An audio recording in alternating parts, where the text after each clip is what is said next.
निवासी अजय भागरके सर, निदेशक स्पर्धा प्रकाशन, सेवानिवृत्त वन क्षेत्र अधिकारी झारखंड। इन्होंने विषय के साथ न्याय किया, आपका मार्गदर्शन किया। इनको मैं संगठन की ओर से धन्यवाद देता हूं और मैं अपने सभी संगठन के कार्यकर्ताओं को, जिन्होंने इस जमशेदपुर के विभिन्न ब्लॉक से लोगों को इनवाइट किया है। अशोक जी बता रहे थे बहुत सारे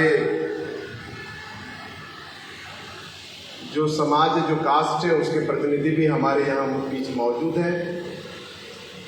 और मामला जब संविधान का हो तो बहुत ही गंभीर है। संविधान की बातें सरकार भी कर रही है, नेता भी कर रहा है, बुद्धिजीवी वर्ग भी कर रहा है, हर कोई अलग अलग तरीके से कर रहा है। काफी समय से दोनों पार्टियां जो सत्ता में रहती है तो विपक्ष ये कहता है कि संविधान बचाओ, ए अगर सत्ता में है तो बी कह रहा है संविधान बचाओ, और बी अगर सत्ता में है तो ए कह रहा है संविधान बचाओ। बारी बारी से बचा रहे हैं 70 साल से। कितना बचा है आपको भी पता है। अभी बहुत सारे वक्ताओं ने और हमारे मुख्य अतिथि ने आपके सामने डाटा भी रखा कि शेड्यूल कास्ट 15% है, शेड्यूल ट्राइब 7.5% है, ओबीसी 52% है, और उनकी जो आंकड़ा है first class, second class, third class, fourth class में, वो बहुत ही नाम मात्र का है। बचा रहा है दोनों आदमी, और अभी सबसे ज्यादा कांग्रेस बचा रहा है। और हमारा ध्यान भी थोड़ा थोड़ा डगमगा रहा है कि हाँ, ये अभी ठीक बोल रहा है। 10 साल बाद, 10 साल पहले हमारा ध्यान कुछ और था, नहीं ये ठीक बोल रहा है। तो हम इसलिए ऐसा करते आ रहे हैं 70 साल से। 10 साल उनको दे रहे हैं, 5 साल इनको दे रहे हैं, क्योंकि एक्चुअली हम भूल गए कि डेमोक्रेसी है क्या, या फिर हमें बताया नहीं गया कि लोकतंत्र है क्या। इस विषय में लोकतांत्रिक तानाशाही आपको बताया गया, आपको पर्चा मिला होगा। जो विषय है वो लोकतांत्रिक तानाशाही का है, मतलब डेमोक्रेसी में भी डिक्टेटरशिप। आज की तारीख में ये चल रहा है।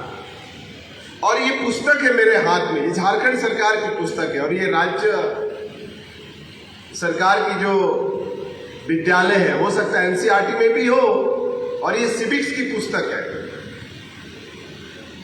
नागरिक शास्त्र की है। और इसमें पहला चैप्टर का हम आपको कुछ पॉइंट बताएंगे।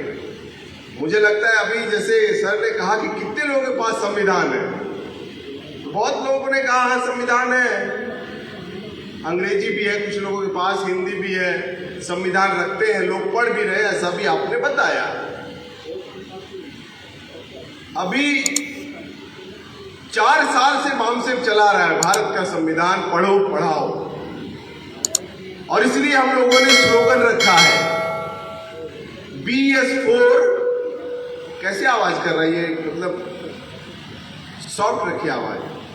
BS4 डोर टू डोर, मतलब भारतीय संविधान सम्मान सुरक्षा संवर्धन, ये BS4 का फुल फॉर्म है। और हम डोर टू डोर ले जा रहे हैं, मतलब दरवाजे दरवाजे लोगों को संविधान समझा रहे हैं। लेकिन आपको हम ये बताना चाहते हैं कि आप अनभिज्ञ नहीं है। ये पूरा भारत का संविधान क्या कह रहा है कि भारत में डेमोक्रेसी होनी चाहिए, लोकतंत्र स्थापित होनी चाहिए। पूरा संविधान उसी पर निहित है। जैसे हम बोल रहे हैं कि हम शेड्यूल कास्ट है, शेड्यूल ट्राइब है, ओबीसी है, और हमको नौकरी मिलनी चाहिए, हमारी रिप्रेजेंटेशन होना चाहिए, ये हम बोल रहे हैं। चीफ गेस्ट भी आपके सामने ये बातें रखी, और भी वक्ताओं ने ये बात रखी कि हम डेमोक्रेसी में अपना अधिकार मांग रहे हैं। क्यों? लोकतंत्र का मतलब ही है जनता का शासन, जनता के राइट्स मिले, जनता को अधिकार मिले। और ये चैप्टर क्लास 7 है और चैप्टर 1 पहला पार्ट। आप सब यहाँ 7 क्लास पढ़े होंगे, छोटे छोटे जो बच्चे भी हैं 12-13 साल 14 साल के, वो भी पढ़े होंगे। और ये पहला चैप्टर पढ़वा रही है सरकार। और इस चैप्टर का नाम है, अगर आपको दिखाई दे रहा है तो इस चैप्टर का नाम है लोकतंत्र। 7 क्लास। हम हल्ला मचा रहे हैं कि भाई संविधान खतरे में है, संविधान के साथ छेड़छाड़ हो रहा है, लेकिन आखिर वो करने वाले लोग कौन है?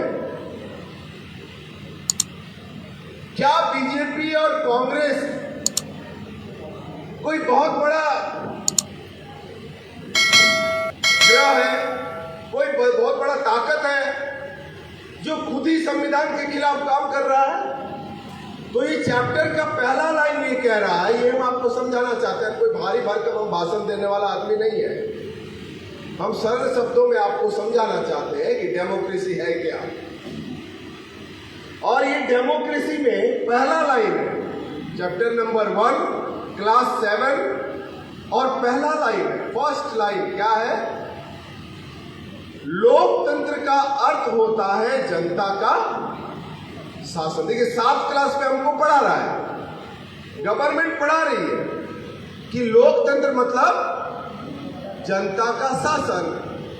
तो भारत में अगर लोकतंत्र है और लोकतंत्र भारत में है और भारत में 85% बैकवर्ड क्लास के लोग हैं, SC, ST, OBC और इससे कन्वर्टेड माइनॉरिटी, तो लोकतंत्र है, जनता का शासन है, 90% ये लोग हैं, फिर ये क्यों बोल रहे हैं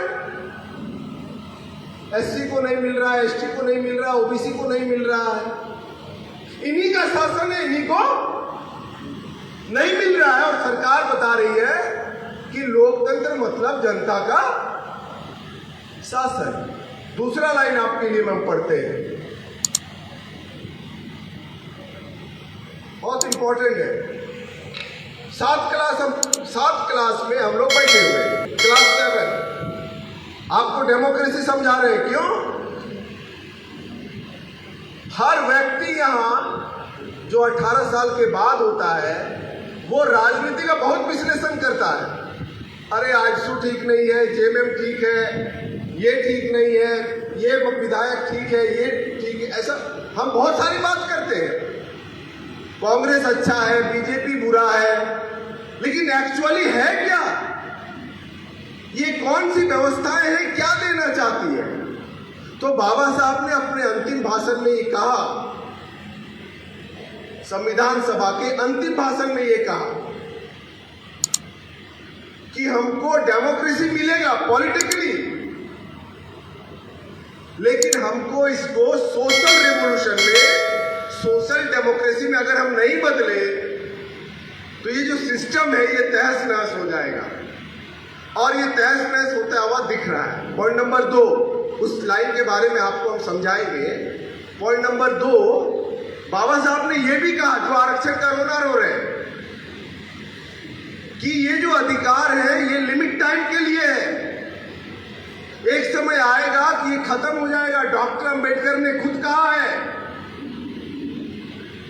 आज रेल हो, सेल हो, टाटा जो भी हो, सरकारी सभी संस्थाएं ये रो रहे भाई, प्राइवेटाइजेशन हो गया, सब खत्म हो गया, सब खत्म हो रहा है। अरे बाबा साहब अंबेडकर ने पहले ही कह रखा है कि एक लिमिट टाइम के लिए रिजर्वेशन है। बिक रहा है, सरकारी संस्थाएं प्राइवेट हो रही है, खत्म हो रहा है। सारा ध्यान किसका? एम्प्लॉय का। प्रमोशन में, ट्रांसफर में, पोस्टिंग में, न्यू ओल्ड पेंशन में, पुराने ओल्ड पेंशन में लगा हुआ है, बच कुछ नहीं रहा है।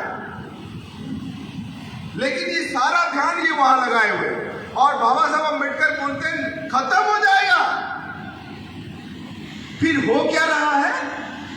तो 10% आर्थिक आरक्षण अलग से लागू किया जा रहा है। ध्यान दीजिए इसको, मैं इसलिए समझा रहा हूं कि हम क्या चला रहे हैं। PS4 क्यों चला रहे हैं? भाई सरकार पढ़वा रही है विद्यालयों में संविधान की प्रस्तावना, सरकार संविधान बांट रही है। बिहार में तो आरजेडी चला रही है भारतीय संविधान का अभियान। फिर हम क्या चला रहे हैं, हम क्यों अलग हैं, ये हम आपको समझा रहे हैं। तो बाबा साहब अंबेडकर बोल रहे हैं खत्म हो जाएगा। फिर 10% रिजर्वेशन किसको लागू हुआ? ब्राह्मणों को लागू हुआ, भूमिहार को लागू हुआ, फॉरवर्ड को लागू हुआ। किसने लागू किया? जिसका शासन है उसी ने लागू। इसका यह सीधा सीधा मतलब है कि जिसका शासन उसी की नौकरी, जिसका रूलिंग उसी की जमीन, उसी का जल जंगल और जमीन, उसी की नौकरी होगी। ये साफ साफ आज के तारीख में दिखाई दे रहा है। अब आपको हम ये बताना चाह रहे हैं कि हम किसको दोष दे रहे हैं? भाई बीजेपी, कांग्रेस, विधायक, सांसद, कितने साल का वो?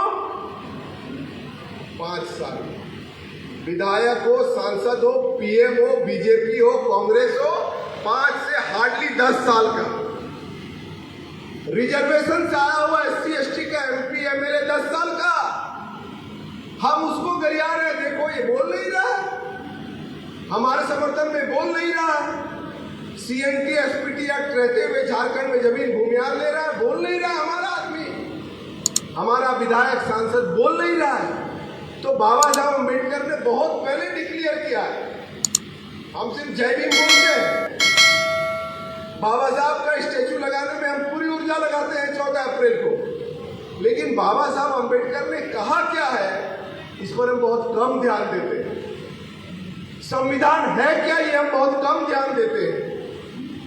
नौकरी मिली क्यों ये बहुत कम ध्यान देते हैं। ये हम आपको क्यों समझा रहे हैं, एक उदाहरण से आपको बता रहे हैं। हम लोग बोकारो में भी, धनबाद में भी ये कार्यक्रम होना है 17 तारीख को। तो बोकारो के एक जिला लेवल के पदाधिकारी का मैं बात बोल रहा हूं, मैं नाम नहीं लूंगा, लेकिन मैं बता रहा हूं वो है भूमि उप समाहर्ता, DC लेवल के पदाधिकारी। उनके यहाँ हम लोग रात में ट्रेनिंग करने के लिए, पर्चा देने के लिए गए, पैसा लेने के लिए बैठे, पर्चा देखा और उन्होंने कहना शुरू किया ये ठीक काम कर रहे हैं, कुछ नहीं बचने वाला, बहुत खतरा में है सब कुछ। हम बोले क्या हुआ सर, इतना मतलब घबराए क्यों लग रहे हैं? देखिए बड़ा पदाधिकारी, DC लेवल का पदाधिकारी कितना घबराया हुआ है और क्या बोल रहा है।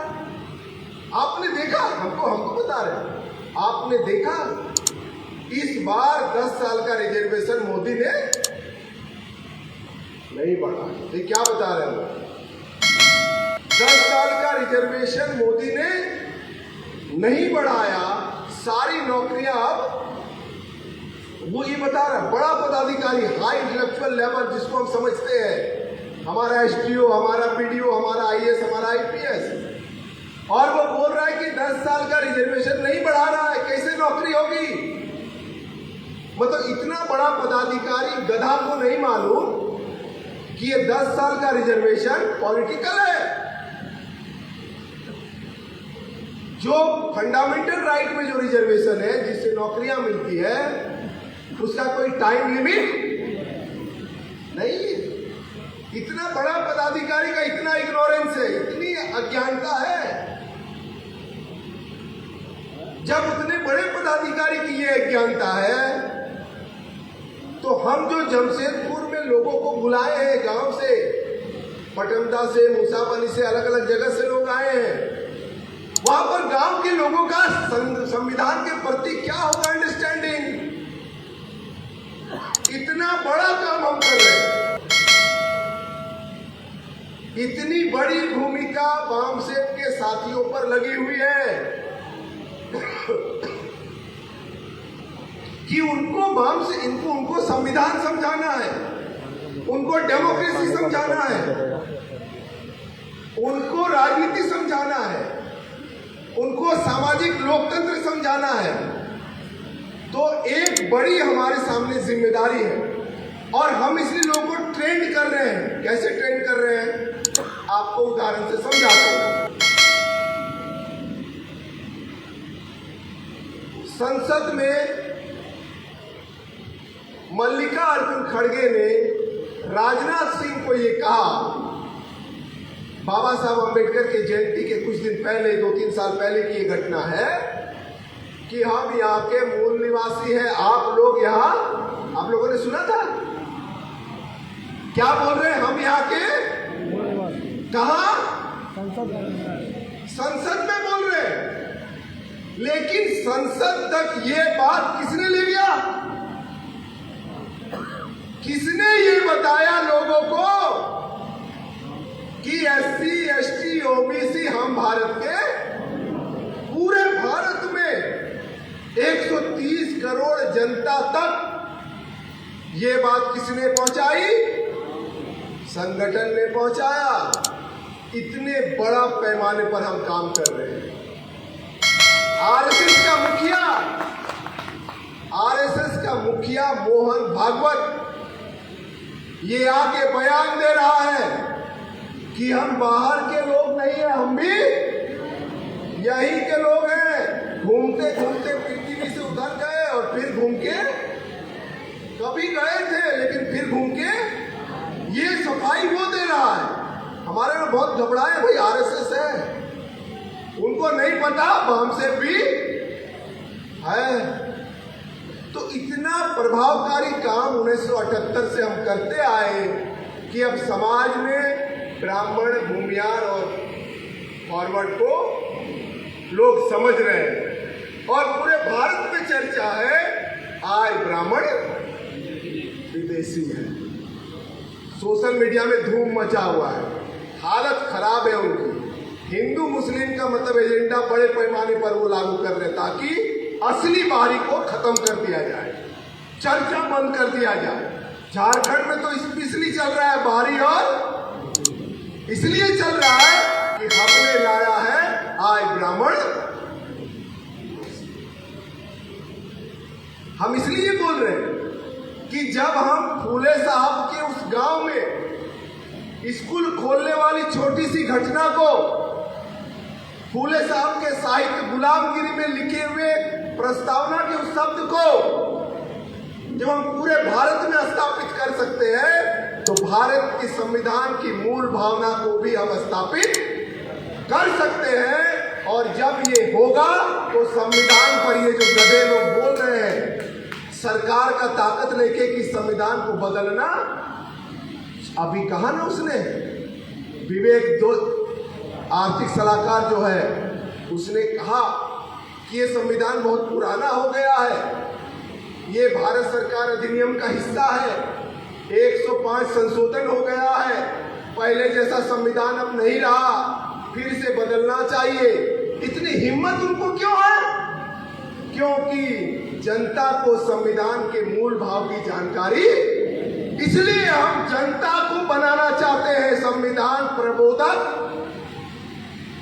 संविधान के बारे में नॉलेजेबल बनाना चाहते हैं। क्योंकि संविधान ने भारत को राष्ट्र बनाने का बीड़ा उठाया है। बाबा साहब अंबेडकर ने कहा कि यह जो देश है राष्ट्र नहीं है, अभी राष्ट्र बनने की प्रक्रिया में है। और राष्ट्र क्यों नहीं है? क्योंकि आपस में हम जाति में टूटे हुए लोग हैं, बांटे हुए लोग हैं, आपस में हमारे बीच संवेदना ससंवेदना। पूछिए एक जापानी व्यक्ति से, चांग छांग छुंग से पूछिए, भाई तुम कौन हो? तो उसकी आइडेंटिटी क्या है? I am Japanese. अमेरिका के किसी व्यक्ति से पूछिए कि तुम कौन हो, तो बताएगा आई एम अमेरिकन। लेकिन भारत के गांव के लोगों से पूछिए, यहां तक कि पढ़े लिखे बैकवर्ड क्लास के गधों से पूछिए तुम कौन हो, तो अपना टाइटल भी छिपाता है, अपनी आइडेंटिटी भी छिपाता है और सोसाइटी में बोलता है हम बंगाली वाला है। मतलब पहचान भी वो छिपाता है और वो बता नहीं पाता हम कौन है। इसका मतलब हमारे बीच में संवेदना ससंवेदना की भारी कमी है।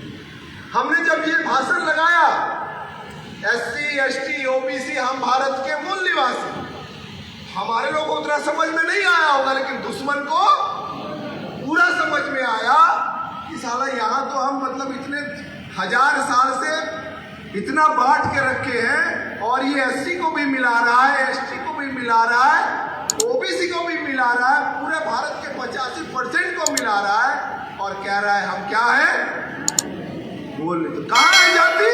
दिमाग में। दिमाग से हम टूट जाते हैं, टूटने से हम बता नहीं सकते हैं कि हम भारतीय हैं। बाबा साहब अम्बेडकर ने कहा हम प्रथमतः और अंततः भारतीय है और इस संविधान का पहला अनुच्छेद है इंडिया, दैट इज बस भारत नाम है। हम भारतीय हैं, हम इंडियन हैं। मतलब बाबा साहब अम्बेडकर ने शेड्यूल कास्ट बनाया, शेड्यूल ट्राइब बनाया, OBC बनाया। क्यों? जितने भी शेड्यूल कास्ट के 1000 जातियां हैं, इनके आपस में क्या हो, फ्रेंडशिप हो, दोस्ती हो, शेड्यूल ट्राइब में भी हो और OBC में भी। क्या होगा? उनमें एकता बढ़ेगी, संवेदना बढ़ेगा और ये भारत क्या बनेगा? राष्ट्र बनेगा। पूरी दुनिया में जाति कहीं नहीं है यहाँ भारत में, इसलिए इस देश को राष्ट्र नहीं बनने दिया जा रहा है और राष्ट्र नहीं बनने देने वाले राष्ट्र द्रोही हैं।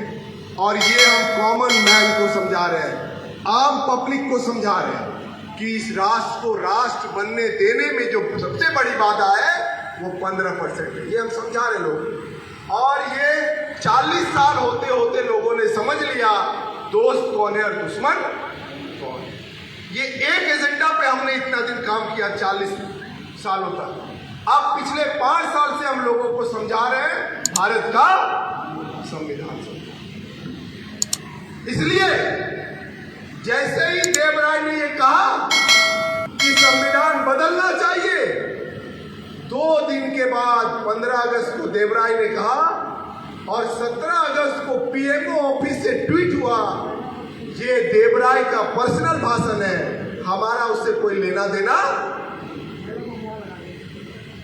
और ये अगस्त में ही हुआ क्योंकि हम पूरे भारत में 110 क्लस्टर पर यह कार्यक्रम कर रहे हैं, 300 जिले के लोगों को हम शामिल कर रहे हैं और हम ये लोगों को समझा रहे हैं कि इस डेमोक्रेसी में कैसे ये हिटलर शाही चला रहे हैं। क्यों? मैं अपनी पुनः बात पर वापस आता हूं। लाइन नंबर 2, इसको समझिए कैसे तानाशाह चल रहा है। दूसरा लाइन ये है, यह शासन की एक व्यवस्था है। ध्यान से सुनिए साथी, बहुत ही सरल शब्दों में आपको समझा रहे हैं। माताएं, बहनें, छोटे बच्चे हैं, गांव के लोग हैं, बहुत साधारण शब्दों में आपको समझा रहे हैं कैसे तानाशाही चल रहा है। पहला लाइन है लोकतंत्र का अर्थ होता है जनता का शासन। दूसरा लाइन है शासन की एक व्यवस्था है जिसमें आम लोगों की सहमति की आवश्यकता होती है। ध्यान दीजिए, आम लोगों की सहमति की व्यवस्था डेमोक्रेसी। अभी ये गवर्नमेंट 2014 में आई, मैडम ने बताया योजना आयोग बनाया गया और योजना आयोग बनाकर सभी सरकारी संस्थाओं को बेचा जा रहा है। क्या कॉमन मैन से सहमति लिया उसने? किसानों के खिलाफ जो बिल लाया जिसका जिक्र हुआ नरेश सर ने किया, क्या उस बिल को लाने के लिए कॉमन मैन से सहमति ली गई? 7 क्लास में बच्चों को पढ़ा रहे हैं हम कि डेमोक्रेसी मतलब होता है आम आदमी की सहमति। हमारा जो प्रतिनिधि है यहां से, क्या वो चर्चा में आया कि हम NRC लाने वाले हैं, ये लाने वाले हैं, रेल बेचने वाले हैं, वंदे भारत चलाने वाले हैं, प्राइवेट चीज चलाने वाले हैं, BSL को बेचने वाले हैं, BSNL बेचने वाले हैं, सारी संस्थाओं को बेच रहे हैं बिना जनता की सहमति। डेमोक्रेसी में ब्राह्मणी तानाशाही। संविधान के व्यवस्था से तानाशाही। बाबा साहब ने जब संविधान सभा की बहस हो रही थी, प्रारंभ में ही ये कहा था कि अगर हम सरकारी सिस्टम को डेवलप करेंगे तो इसमें पढ़े लिखे लोग, बैकवर्ड क्लास के लोग उसमें जाएंगे, उनको अधिकार मिलेगा, थोड़ा अपलिफ्ट होंगे, अपने अधिकार को समझेंगे, पढ़ेंगे, लिखेंगे। उन सारे सिस्टम को धीरे धीरे बिना पब्लिक की ओपिनियन लिए वो समाप्त कर रहे हैं। अब हम आपको एक और पंक्ति इसका पढ़ा के अपनी बात हम विराम की ओर ले जाएंगे, क्योंकि मैंने शुरू में अपने साथियों को थोड़ा डांटा, इसलिए डांटा कि आपने यहां पब्लिक को क्यों बुलाया है, ये समझाने के लिए कि देखो उधर का शासन व्यवस्था ठीक नहीं है, आप देखिए कि होना क्या चाहिए। इसलिए हमने पब्लिक को यहां बुलाया है। तो पब्लिक आपको ऑब्जर्व कर रही है कि क्या इनको शासन देना चाहिए क्या। हम क्या बोलते हैं उधर कि भाई लोकसभा विधानसभा में हमारा आदमी बोलता नहीं है, जब बिल पारित करने की बारी आती है तो हाथ उठा देता है, विरोध नहीं करता, सोता रहता है, वहां वीडियो देखता रहता है विधानसभा लोकसभा में। आपने पब्लिक को यहां बुलाया है क्या दिखाने के लिए, देखो हम कितना डिसिप्लिन में हैं, जो अनुशासन में रहेगा जनता उसी को शासन में भेजती है। हम कितना पब्लिक की बात बोल पाते हैं, कितना हम एक्सपर्ट हैं, ये हमको पब्लिक को बताना पड़ेगा। इसलिए मैंने शुरू में कहा पहला काम डिसिप्लिन, और दूसरा आप कैसा स्पीकर है, संगठन के साथी कैसे स्पीकिंग करते हैं। हम तो अभी 400-500 लोगों को यहाँ बुलाए, इतना में इतनी परेशानी है, आपके बीच लाखों लोग आने वाले हैं, हजारों लोग आने वाले हैं, कैसे कंट्रोल करेंगे। इसलिए हमको हर विधा में ट्रेंड होना पड़ेगा। एक विधायक अगर इस विचारधारा का जाता है तो उसमें कैसा हुनर होना चाहिए बोलने का, कितना डिसिप्लिन होनी चाहिए बोलने की, ये हमको दिखाना पड़ेगा। इस झारखंड में रिजर्व कैटेगरी का विधायक टीका लगा के और गेरुआ वस्त्र पहन के और विधानसभा में देखा है आपने, नाच रहा था वो। और एक विधायक बोकारो रिजर्व कैटेगरी का, वो रो रहा था संविधान पकड़ के कि हमारी बात नहीं सुनी था। विधायक रो रहा है, 2.5 लाख आदमी का प्रतिनिधि उधर रो रहा है। जिस विधायक को इस कमजोर समाज का खुट्टा बनना चाहिए, वो लोकसभा में विधानसभा में जाकर रो रहा है। लेकिन पब्लिक किसको चुनेगी, क्या है ऑप्शन, तो हमको यहां से ऑप्शन देने का मामला है ये। इसलिए हम लोगों ने पूरे भारत में 110 लोकसभा क्षेत्र को चुना है, जिसमें एक सिंहभूम है जहां हम अभी कार्यक्रम कर रहे हैं। ये पूरा कार्यक्रम कन्वेंशन लोकसभा को ध्यान में रखकर किया गया। इसलिए मेरा संगठन के साथियों से ये रिक्वेस्ट है कि आपको ऑप्शन बनना पड़ेगा, बेहतर ऑप्शन बनना पड़ेगा। अब मैं अपने तीसरे पॉइंट पर आता हूं। तीसरा लाइन ये है, बहुत इंपॉर्टेंट लाइन।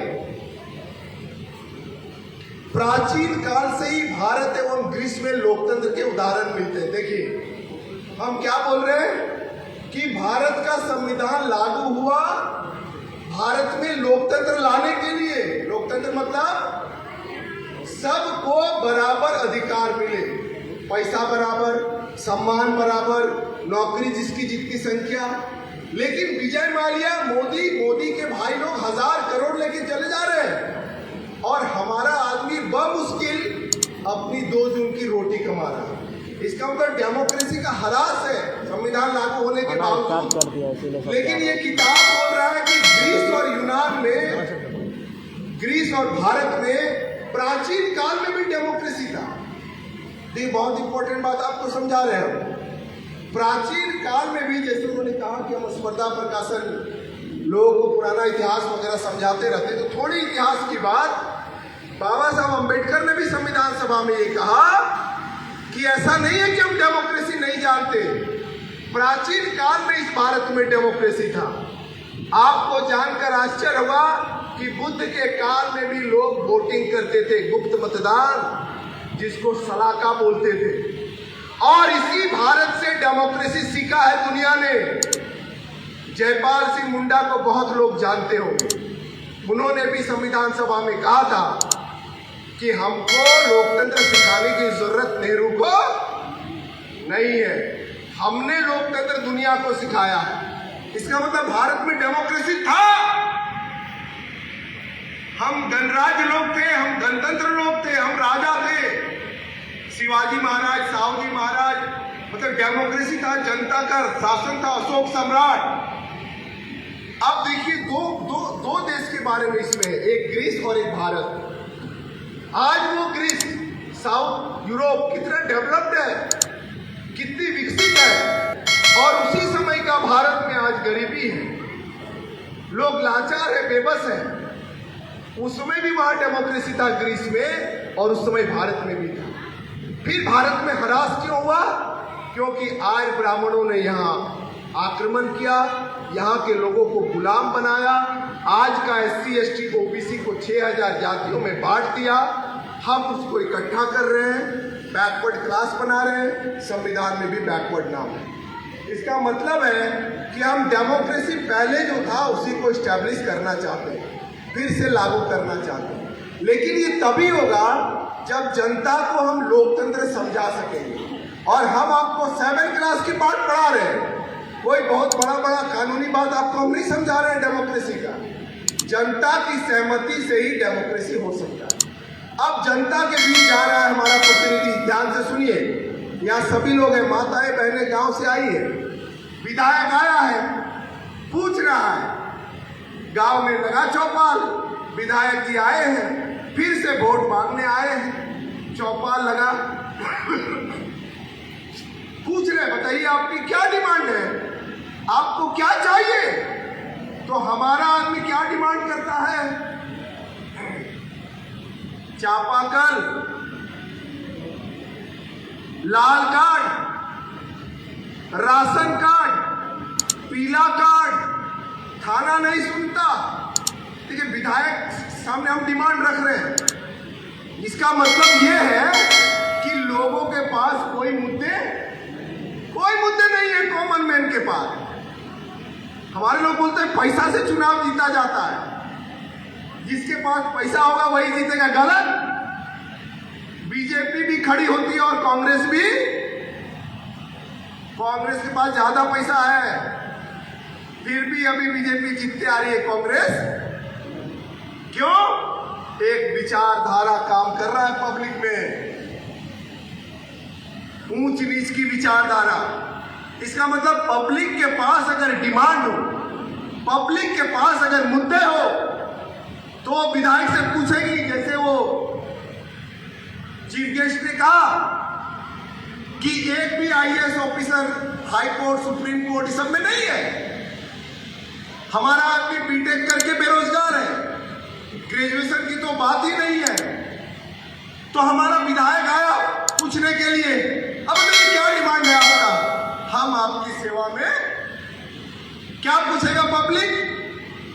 बताओ, जाति आधारित जनगणना करने का तुम्हारे पास क्या है उपाय?